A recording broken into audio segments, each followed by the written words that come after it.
ಆತ್ಮೀಯ H16 news ಅರ್ಥಾತ್ ಸೀತಾರಾಮಗೆ ಸ್ವಾಗತ. ನಾನು ನಿಮ್ಮ MI ಅಥವಾ ಮಲ್ಲಪ್ಪ ಚೋತವರು.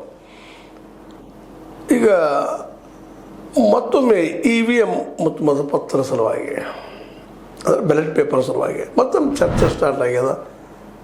ಅದರಲ್ಲೂ ಮುಂಬರುವ ಈ ಗ್ರಾಮ ತಾಲೂಕಾ ಜಿಲ್ಲಾ ಮಟ್ಟದ ಚುನಾವಣೆಯಲ್ಲಿ ರಾಜ್ಯದ ಇಲ್ಲಿ EVM ಬಂದಾಗ ಮತಪತ್ರ ಬ್ಯಾಲೆಟ್ ಪೇಪರ್ ಬಳಸೋದು ಅಂದರೆ ಮಸೂದೆ ತಂದಿದ್ದಾರೆ. ಚರ್ಚೆಗಳದು ಚರ್ಚೆಯಲ್ಲಿ ಸಂಪೂರ್ಣವಾಗಿ ವಿರೋಧವನ್ನು BJP ಮಾಡಲಿಕ್ಕತ್ತದ, ಪರವಾಗಿ ಕಾಂಗ್ರೆಸ್ ಮಾಡಲಿಕ್ಕತ್ತದ. ಇಬ್ಬರು ಒಂದು ಸೈಡಲ್ಲಿ ಆಗಿದ್ದಾರೆ. ಅದು ಬೇಡಪ್ಪ, EVM ಚೆನ್ನಾಗಿದೆ, ಇದು ನಡೀಲಿ ಅಂತ ಒಂದು ಕಾಲಕ್ಕೆ BJP ವಿರೋಧ ಮಾಡ್ತಾಯಿದ್ರು. ವಿಶೇಷವಾಗಿ EVM ಬೇಕಾಗಿಲ್ಲ, ಬ್ಯಾಲೆಟ್ ಪೇಪರ್ ಹೋಗಲಿ ಅಂತ. ಇವತ್ತು EVM ಇಲ್ಲ ಅಂತ ಅವ್ರು ಹೇಳ್ತಾ ಇದ್ದಾರೆ.